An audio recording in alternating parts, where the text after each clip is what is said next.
বিসমিল্লাহির রহমানির রহিম। আসসালামু আলাইকুম। আমার YouTube channel Arisha Daily Delight থেকে বলছি।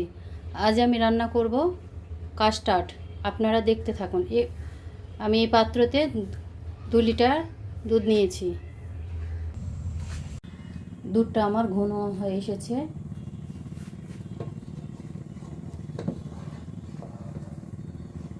দুধটা সবসময় নাড়াচাড়া করবেন, না হলে নিচে লেগে যেতে পারে।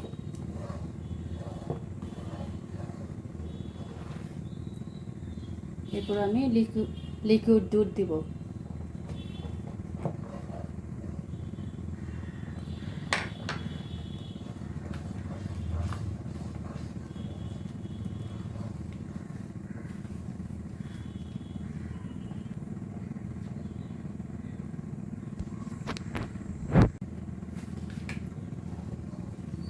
দুধটা আমার ঘন হয়ে এসেছে।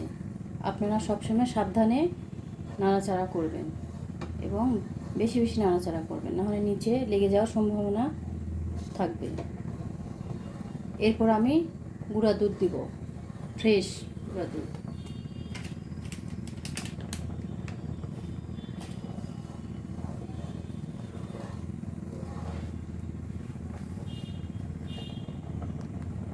আপনারা এইভাবে বাসায় তৈরি করতে পারেন। বাচ্চাদের আনহেলদি খাবার না দিয়ে না।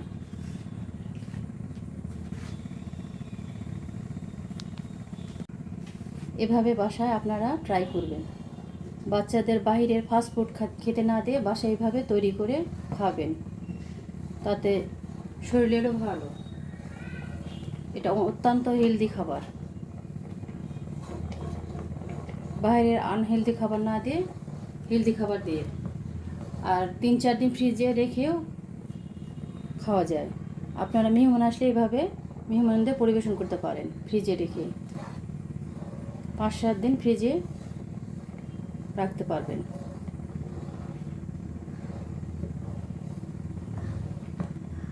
খুব টেস্টি।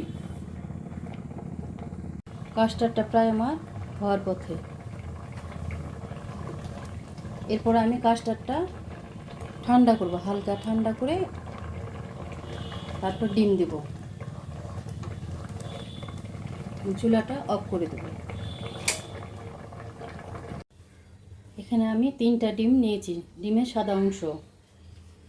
আর আপনারা আঙ্গুল দিয়ে দেখবেন কাস্টার্ডে যে আঙ্গুলটা সহ্য পাচ্ছে, তাহলে আপনারা আস্তে আস্তে এই ডিমটা দিয়ে নাড়তে থাকবেন। বেশি হিটে দিলে আপনার দানা দানা বেড়ে যাবে। আস্তে আস্তে দিবেন আর নাড়তে থাকবেন জোরে জোরে। আপনারা চুলাটা অফ করে এগুলো করবেন।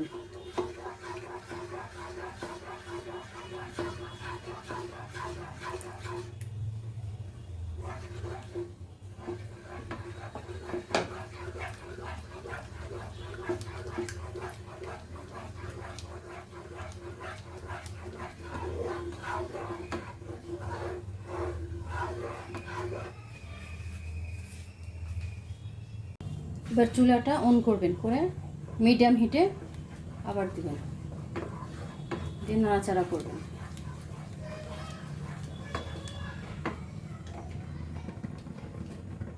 আমি এখানে 1 চামচ, হাফ চামচ চিনি অ্যাড করলাম।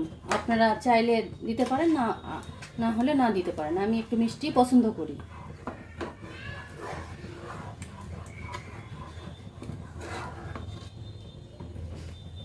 আমার কাস্টার্ডটা কমপ্লিট।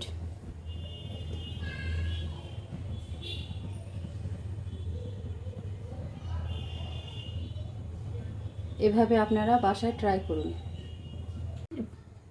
এরপরে আমি একটা বাটিতে বিভিন্ন রকম ফ্রুটস নেব, যেমন আম, বেনানা, আঙ্গুর, ড্রাগন, আপেল, এগুলো নিয়ে কাস্টার্ডের সাথে মিক্স করে একসাথে খাবো। Just awesome and healthy food. Bye, Allah হাফেজ। আপনারা বাসায় এভাবে ট্রাই করুন এবং আমাকে কমেন্ট করে জানান কেমন টেস্ট হয়েছে। এখানে আমি কলা, আম আর ড্রাগন নিয়েছি।